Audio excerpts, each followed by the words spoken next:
Assalamualaikum warahmatullahi wabarakatuh. Om Swastiastu, Namo Buddhaya. Salam kebajikan bagi kita semua.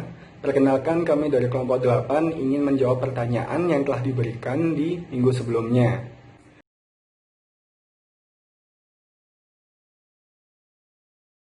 Untuk pertanyaan pertama dari kelompok 1, yakni berkaitan tentang Sci-Hub, yaitu situs pencari daring atau artikel gratis yang ada di internet. Begini, kita melihat dari sejarahnya saja, pada tahun 2015, penerbit akademik Elsevier mengajukan keluhan hukum di New York City melawan Sci-Hub atas tuduhan pelanggaran hak cipta. Tuntutan hukum yang diajukan setelahnya menghapus ranah alamat web di Sci-Hub Organization itu sendiri. Sesuai dengan hal tersebut, seusai dihapusnya ranah pertama, Sci-Hub pindah ke sejumlah ranah web yang lain. Mereka membuat ranah buat pencarian daring yang bersifat gratis pula. Beberapa di antaranya sudah diblokir di sejumlah negara. Sci-Hub sejak dulu cukup kontroversial tentunya, dipuji oleh beberapa pihak di dunia ilmu pengetahuan dan akademik karena bersifat gratis. Kita tidak harus membayar dan tidak usah berrepot untuk mengkontak orang yang bersangkutan atau penerbit yang bersangkutan. Namun hal ini justru dikritik oleh beberapa penerbit. Mengapa hal ini terjadi? Kita harus melihat dari alasan terjadinya pelanggaran hak cipta itu sendiri. Terdapat 6 poin utama mengapa terjadi pelanggaran hak cipta. Yang pertama, yakni minimnya kesadaran untuk menghargai orang lain. Yang kedua, tingginya permintaan. Yang ketiga, ingin memperoleh keringanan atau keinginan secara instan. Yang keempat, tidak memperhatikan kekecewaan dari orang lain. Yang kelima, ingin meminimalisir resiko. Dan keenam, tidak memperdulikan inovasi seni atau inovasi orang yang telah menerbitkannya. Nah, berhubungan dengan soal Sci-Hub ini, mereka memberikan daring atau pencarian daring secara gratis. Mereka lupa untuk memperdulikan inovasi di tiap orangnya. Itu yang pertama. Terus yang kedua, tidak memperhatikan kekecewaan dari pihak penerbit. Pihak penerbit sudah susah payah membuat jurnal atau terbitannya agar dapat dikonsumsi secara masif. Namun mereka harus mendapatkan keuntungan dari kerja kerasnya mereka kan tentunya. Sedangkan dengan Sci-Hub kita bisa mengaksesnya secara gratis. Ini berarti kita telah mengurangi empati kita atau memperhatikan si penerbit atau yang telah menulis jurnal tersebut, seperti itu. Serta tingginya permintaan membuat akun ini atau website ini sangatlah digemari secara gratis, mudah, dan dapat diakses dimanapun dan kapanpun. Itu adalah tanggapan dari kelompok kami mengenai masalah Sci-Hub itu sendiri.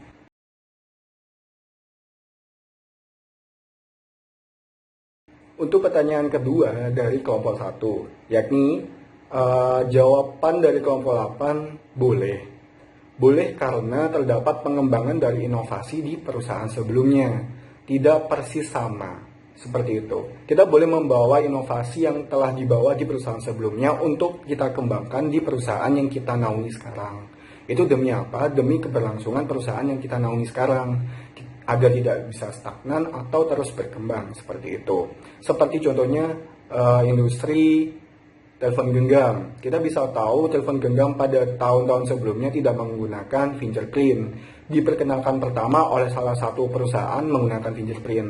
Namun perusahaan lainnya meniru, tapi dengan pengembangan yang lain. Contohnya fingerprintnya berada di bagian bawah atau di bagian home screen-nya, di dalam layar atau hal-hal yang serupa. Itu tidak apa-apa. Kita memberi lisensi fingerprint dan kita kembangkan lagi di mana letak yang kita gunakan agar tidak sama persis dengan perusahaan yang lain, perusahaan telepon genggam yang lain, sehingga tidak terlihat plagiarisme, namun adalah sebuah inovasi. Tidak hanya itu, pengembangan kamera pada kamera telepon genggam itu sangat masif juga. Pertama ada di belakang. Tren yang dibawa oleh iPhone atau Apple memperkenalkan adanya notch, dan itu diikuti oleh beberapa perusahaan yang lain, terutama perusahaan asal China. Ini kenapa? Ini adalah suatu pengembangan. Apakah itu dibilang meniru? Secara harfiah iya, tapi menirunya mereka kembangkan menggunakan teknologi yang lain. Contohnya, notch-nya dikecilin atau dimensi dari notch tersebut tidaklah sama dengan yang digunakan oleh iPhone. Seperti itu. Itu tidak apa-apa dan lumrah digunakan demi persaingan yang lebih sehat. Seperti itu.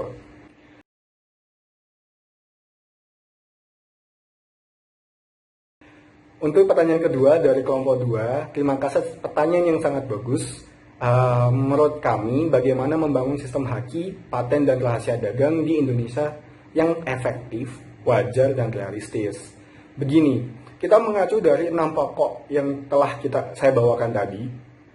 Apa saja mengapa alasan terjadinya pelanggaran hak cipta? Yang pertama, minimnya kesadaran untuk menghargai orang lain.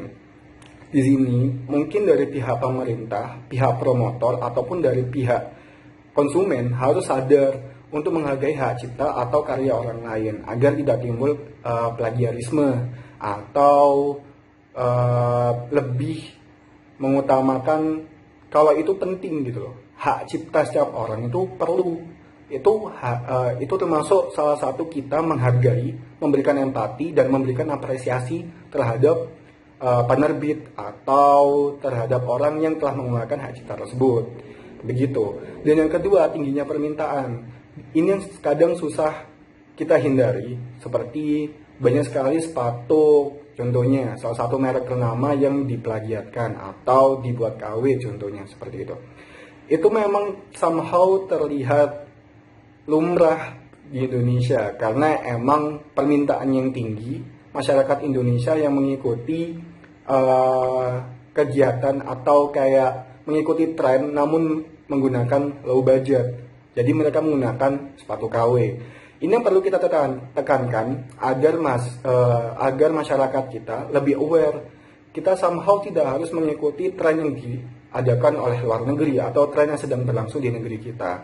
Tapi yang kita tekankan di sini lebih ke arah gimana caranya kita meskipun low budget tapi terlihat trendy atau stylish.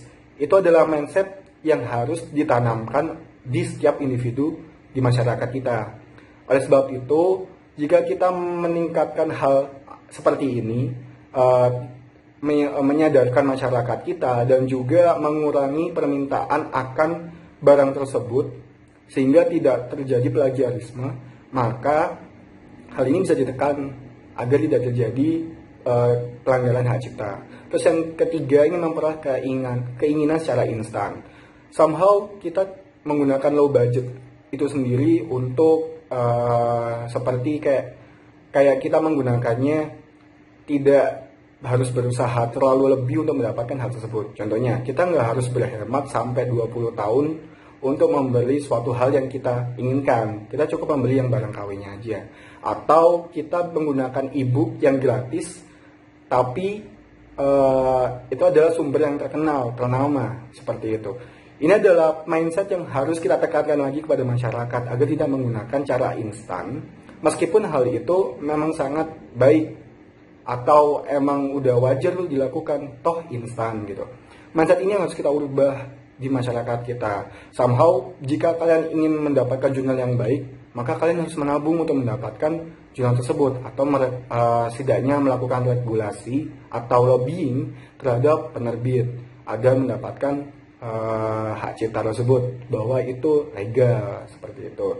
Dan juga yang keempat, tidak memperhatikan kekecewaan orang lain. Di sini empati masyarakat perlu ditekankan, perlu dikembangkan dan agar melihat kalau ini dicontoh, kalau ini diplagiatkan, ini akan menimbulkan kekecewaan bagi beberapa pihak.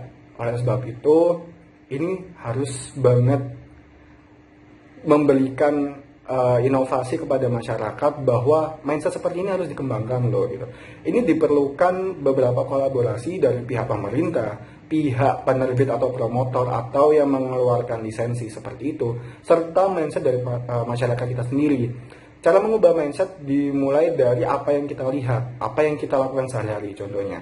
Ini bisa dilakukan dengan menggunakan contoh satu, kita mengikuti gaya hidup suatu artis atau selebriti tertentu contohnya dengan menggunakan sepatu merek A, baju merek A agar terlihat trendy atau kayak setidaknya mirip seperti artis idola kita.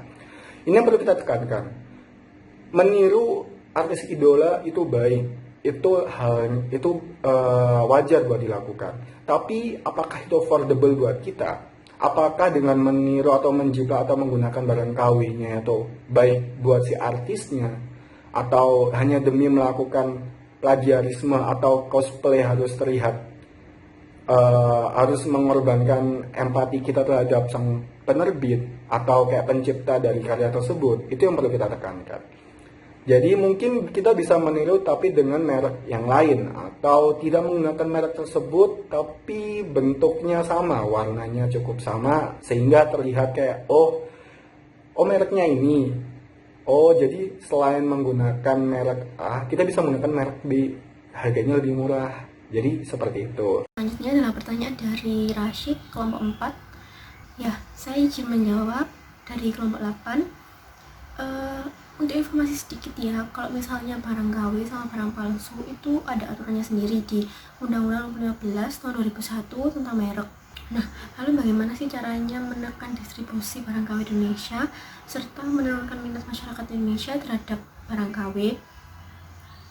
Yang pertama itu tentu saja adalah peran dari perusahaan barang asli ya. Banyak produsen barang KW yang meniru barang-barang asli yaitu dari perusahaannya mereka. Nah, untuk mencegah tindakan imitasi ini, perusahaan-perusahaan barang asli bisa menambahkan semacam desain atau ciri khas logo yang mereka miliki dalam produk mereka, atau mereka bisa menambahkan beberapa teknologi atau salah satu teknologi yang canggih yang teknologi tersebut susah untuk ditiru oleh produsen barang KW. Kedua yaitu tentu saja pemerintah dan penegak hukum. Pemerintah juga bisa bekerja sama dengan e-commerce untuk memberantas produk barang KW yang dijual secara online, bisa dengan menghapus list penjualan mereka di e-commerce tersebut atau lainnya. Nah, yang terakhir adalah masyarakat ya, yang paling penting adalah masyarakat. Kalau misalnya kita ingin Indonesia bebas dari pembajakan, dari pemalsuan dan sebagainya, masyarakat di sini memiliki andil yang sangat besar. Lebih pentingnya itu kesadaran masyarakat terhadap barang KW dan barang asli. Namun masyarakat ini tidak dipungkiri, masyarakat Indonesia masih banyak yang lebih mementingkan kuantitas daripada kualitas, lebih mikir tentang harga murah daripada harga mahal tapi kualitas yang didapat. Nah, itu juga menjadi suatu masalah bagi kita untuk memberantas pembajakan dan pemalsuan di Indonesia. Sebaik-baiknya sistem apabila masyarakatnya masih bandel, maka menurut kelompok kami pembajakan dan pemalsuan tidak akan musnah di Indonesia. Nah, lalu gimana caranya untuk menurunkan minat masyarakat terhadap barang KW? Jawaban yang paling penting dan mengambil andil paling besar yaitu kesadaran masyarakat itu sendiri. Nah, gimana kalau masyarakatnya masih bandel? Disinilah peran pemerintah dan penegak hukum itu sangat dibutuhkan, dimana pemerintah dan penegak hukum harus bertindak tegas agar masyarakat yang menggunakan atau membuat barang KW tersebut itu tuh bisa memiliki efek jerah yang bekas apabila hukum benar-benar didirikan di negeri ini. Selanjutnya adalah pertanyaan oleh Septi dari kelompok 5. Sebelumnya kita akan menampilkan terlebih dahulu produk Vans dan Ventela yang mungkin ada beberapa orang yang belum tahu gimana sih miripnya. Yang ini adalah Vans Old School dan yang ini adalah Ventela Retro. Pertama adalah mengenai salah nggak sih Ventela ini? Sebenarnya Ventela ini nggak 100% salah, tapi juga nggak bisa dibilang benar ya. Nggak 100% salah karena dia ini menganut sistem ATM atau amati tiru modifikasi, dan dia juga nggak menampilkan logo Vans di dalam sepatunya tersebut. Namun tindakan yang salahnya adalah dia mengambil ciri khas dari Vans, dimana sepatu itu kan memiliki model strapnya sendiri. Nah, dimana Vans ini memiliki model strap yaitu chest stripe. Nah, itu digunakan oleh Ventela meskipun desain chest strapnya berbeda. Nah, selanjutnya adalah benar nggak sih tindakan Vans ini menggugat Ventela meskipun Ventela udah mempunyai hak paten terhadap desain chest strapnya sendiri? Vans menurut kami nggak salah karena mungkin mereka memperjuangkan ciri khas mereka, memperjuangkan ide atau karya mereka yang mereka buat terlebih dahulu yaitu chest stripe. Mungkin mereka juga ibaratnya seperti kita dicuri idenya, kita pasti marah. Nah, tapi untungnya si Ventela ini juga memiliki tindakan yang sedikit benar ya, karena dia mendaftarkan hak patennya, yang dimana hak paten sendiri juga nggak 100% mirip desain J-Stripe-nya dengan fans itu tadi, dan buktinya hak patennya juga diterima oleh DJKI. Selanjutnya pertanyaan oleh Gilang dari kelompok 5. Nah, di sini mungkin ada yang belum paham atau belum tahu ya, ada nggak sih masalah kayak gitu? Kalau menurut dari Mas Gilang, pernah ada masalah kayak gitu di mana inventor itu didanai oleh pihak pemerintah dan pihak swasta, namun hak patennya jatuh di pihak swasta. Nah, di sini kelompok kami akan mencoba menjawab dengan beberapa sumber yang kami dapat. Menurut buku laporan pengembangan dunia, untuk meningkatkan keefektifan dan kestabilan dari bank itu harus diadakan kerjasama antar perusahaan atau dan sebagainya. Kemitraan itu juga bisa melalui kucuran dana. Di sini kami menemukan paper dengan judul Perlindungan Hukum pada Hak Paten terhadap Hak Cipta dan Kendala Penegakan Hukum yang ditulis oleh Ega Yuliani. Pada bab discussion terdapat diskusi tentang siapa sih yang berhak menerima hak paten tersebut. Dikatakan bahwa apabila penelitian didanai oleh perusahaan atau seseorang di luar universitas, maka hak paten atau haki berhak dimiliki oleh orang yang mendanai tersebut. Nah, di mana inventor ini hanya berhak ditulis sebagai inventor. Mungkin hal itu juga berlaku untuk riset-riset yang dilakukan oleh badan negara, di mana orang yang mendanai itu berhak untuk mendapatkan hak paten atau haki tersebut.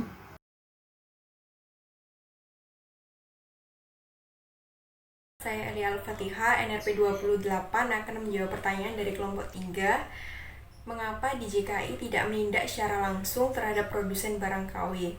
Tugas dari DJKI khususnya Direktorat Merek dan Indikasi Geografis, menurut informasi yang kami dapatkan melalui laman DJKI, Direktorat Merek dan Indikasi Geografis mempunyai tugas melaksanakan penyiapan, perumusan, dan pelaksanaan kebijakan, pemberian bimbingan teknis supervisi, serta pelaksanaan evaluasi dan pelaporan di bidang permohonan, klasifikasi, serta publikasi dan dokumentasi, pemeriksaan sertifikasi, monitoring, dan pelayanan hukum,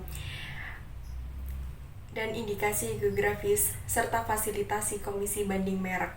Jadi, pada dasarnya, Direktorat Merek dan Indikasi Geografis inilah yang akan melakukan pemantauan dan penegakan hukum terkait pelaksanaan merek dagang di lapangan.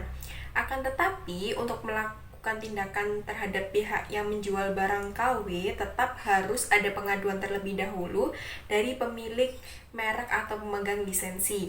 Karena tindak pidana berlaku dan dapat ditindak jika ada aduan dari pihak yang dirugikan. Hal ini dapat dilihat dari perumusan pasal 103 Undang-Undang Merek dan Indikasi Geografis. Ini berarti bahwa dari pihak-pihak yang merasa dirugikan oleh hal tersebut, dalam hal ini si pemilik merek itu sendiri atau pemegang lisensi. Selain itu, setelah dilakukan penyelidikan dan apabila tidak cukup bukti yang memberatkan terlapor, maka Direktorat Merek dan Indikasi Geografis berhak menghentikan penyidikan.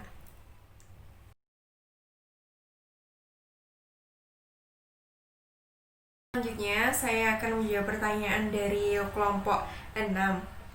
Timbulnya hak secara otomatis bagi pencipta berdasarkan prinsip deklaratif dengan menyatakan bahwa pencatatan ciptaan dan produk terkait bukan merupakan syarat untuk mendapatkan hak cipta. Ini diatur dalam pasal 64 ayat 2 Undang-Undang Nomor 28 Tahun 2014 tentang hak cipta. Akan tetapi, karena menyangkut perlindungan hak yang sifatnya pribadi, maka seorang pencipta diharapkan memiliki kesadaran untuk mencatatkan hak ciptanya apabila telah memasuki ranah komersial yang rentan dengan perselisihan atau sengketa. Mengenai perlindungan hak cipta yang lahir secara otomatis berdasarkan prinsip deklaratif, ini sudah menjadi ketentuan yang tidak diakui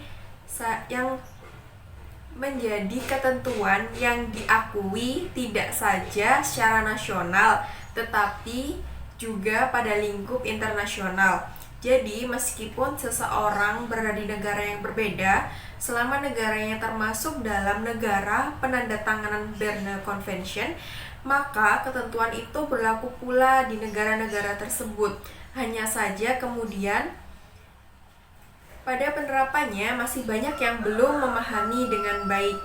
Demikian pula halnya dengan hak cipta lagu. Seorang pencipta lagu tidak wajib mencatatkan lagunya pada Direktorat Jenderal Kekayaan Intelektual hanya supaya lagu tersebut terlindungi hak ciptanya. Karena hak cipta bukan lahir karena pencatatan. Salah satu pencegahan agar lagu tidak diklaim pihak lain di era digital ini yakni menggunakan layanan TuneCore. TuneCore adalah layanan distribusi penerbitan dan lisensi musik digital independen. TuneCore pada dasarnya menawarkan kesempatan kepada musisi dan pemegang hak lainnya untuk mendistribusikan dan menjual atau mengalirkan musik mereka melalui media online seperti iTunes, Spotify, Amazon Music, Google Play, dan lainnya. TuneCore juga menawarkan layanan administrasi penerbitan musik, membantu penulis lagu mendaftarkan komposisi mereka dan mengumpulkan royalti secara internasional. Menjawab pertanyaan Anda mengenai cara penyelesaian sengketa dalam kasus seperti ini, yang perlu diluruskan adalah bahwa sengketa hak cipta lagu sebagaimana disebutkan di atas, disebutkan dalam pertanyaan, maksud saya, merupakan ranah hukum private, sehingga peran negara di sini adalah sebagai pembuat peraturan yang melindungi hak para pencipta. Hukum hak cipta bersifat teritorial dan berlaku dalam skala nasional. Dalam hal terjadi pelanggaran hak cipta yang dilakukan oleh orang yang berasal dari negara lain, maka gugatan pelanggaran harus dibawa ke pengadilan negara orang yang melakukan pelanggaran tersebut. Jadi sesuai pertanyaan, maka harus dibawa ke pengadilan Malaysia dan akan dituntut berdasarkan ketentuan hukum hak cipta yurisdiksi negara tersebut, bukan berdasarkan Undang-Undang Hak Cipta Indonesia. Secara spesifik, apabila pelanggaran dilakukan secara online, pencipta atau pemegang hak cipta dapat mengirim pemberitahuan kepada platform penyedia jasa tersebut, misalnya dalam hal ini TuneCore, mengenai materi yang diklaim sebagai pelanggaran atau menjadi subjek aktivitas pelanggaran dan diposting secara online menggunakan layanan TuneCore dan mengirimkannya ke agen hak cipta TuneCore yang ditunjuk. Terima kasih.